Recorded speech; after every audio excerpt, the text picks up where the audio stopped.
దేశ రాజధాని జిల్లా. అలాగే తెలంగాణ ప్రజలకు 4000 పెన్షన్ కావచ్చు, 2500 మహాలక్ష్మి కావచ్చు, తులం బంగారం కావచ్చు, విద్యార్థులకు నిరుద్యోగ వృత్తి కావచ్చు, 2 లక్షల ఉద్యోగాలు కావచ్చు, లేకపోతే మీరు బీసీకి చూసేటట్టు 20,000 బడ్జెట్ కావచ్చు,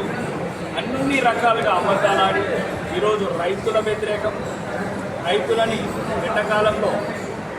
వడ్లు కొనుగోలు చేయకుండా 2 నెలలు ఏడ్పించడం, మళ్ళీ ఈరోజు రకరకాల మోసాలతో ఒక యాప్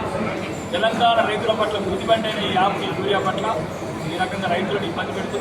అన్ని రంగాల్లో విఫలమైన ఈ రేవంత్ రెడ్డి సర్కారుకు రాబోయే రోజులలో తెలంగాణ ప్రజలు సరైన సమాధానం, సరైన జవాబు ఇస్తారు. ఇంకా ఈరోజు రాష్ట్రం ఏదైనా పరిపాలన సాగుతుందంటే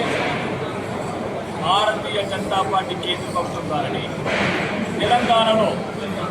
రీజనల్ రింగ్ రోడ్ కావచ్చు, 3 బుల్లెట్ ట్రైన్లు కావచ్చు, కాకతీయ టెక్స్టైల్ పార్క్ కావచ్చు, జైరాబాద్ ఇండస్ట్రియల్ పార్క్ కావచ్చు, బీబీ నగర్ ఎయిమ్స్ కావచ్చు, లేకపోతే 5 కిలోల సన్నబియ్యం కావచ్చు, ఈ ఇందిరా బిల్లకు కేంద్ర సాయంగా పథకం ఈరోజు కేంద్ర ప్రభుత్వ సహకారంతో నడుస్తుంది. మరీ ముఖ్యంగా గ్రామాలలో వైకుంఠ గ్రామాలు కావచ్చు, ఎన్ఆర్జీ స్కూల్స్ కావచ్చు, డ్రైనేజీలు కావచ్చు, గ్రామ పంచాయతీ బిల్డింగ్లు కావచ్చు, ప్రతి ఒక్కటి శ్రీరామ్జీ లాంటి పథకాలు కావచ్చు, ఈ గ్రామీణ తెలంగాణకు ఒక బలోపేతం చేయడానికి మరియు తెలంగాణ రాష్ట్రానికి బలోపేతం చేయడానికి కేంద్ర ప్రభుత్వం ప్రత్యేకంగా దృష్టి పెట్టింది. మరియు రాబోయే రోజులలో త్వరలోని ఈ కాంగ్రెస్ పాలనకు చరమగీతం పాడి రాబోయే రోజుల్లో ధర్మ పాలన, కుంభకోణాలు లేని, కుటుంబ పాలన లేని ఒక ధర్మ ప్రభుత్వాన్ని ఏర్పాటు చేసి ఈ రాష్ట్రాన్ని డబుల్ ఇంజన్ సర్కార్ కేంద్రంలో రాష్ట్రంలో ఎట్లయితే ఆంధ్రప్రదేశ్ ప్రభుత్వం అభివృద్ధిలో పరిగెడుతుందో అలాగనే అన్ని రకాలుగా రైతుల పట్ల కావచ్చు, నిరుద్యోగుల పట్ల కావచ్చు, మహిళల పట్ల కావచ్చు, అన్ని రకాల అభివృద్ధి పథకాలు ముందుకు తీసుకుంటూ ఈ రాష్ట్రాన్ని ఈ దేశంలో మొదటి స్థానంలో నిలబెట్టడానికి భారతీయ ప్రయత్నం చేస్తుంది. దాన్ని బట్టి తెలంగాణ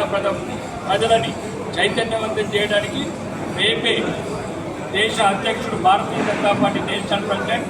నితిన్ నబీన్ గారు వస్తున్నారు. రాబోయే రోజులలో కేంద్ర పార్టీ ప్రత్యేకంగా దృష్టి పెట్టింది. ఎట్లయితే వెస్ట్ బెంగాల్లో కార్యకర్తలని ప్రజలని చైతన్యవంతం చేశాం,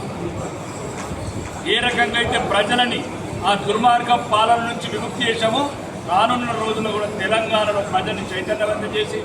ప్రజాక్షేత్రంలో ప్రజల పట్ల ప్రతిపక్ష పాత్ర నిర్వర్తించి ఈ రాష్ట్రంలో కాషాయ ప్రభుత్వాన్ని ఏర్పాటు చేస్తామని ఈ సందర్భంగా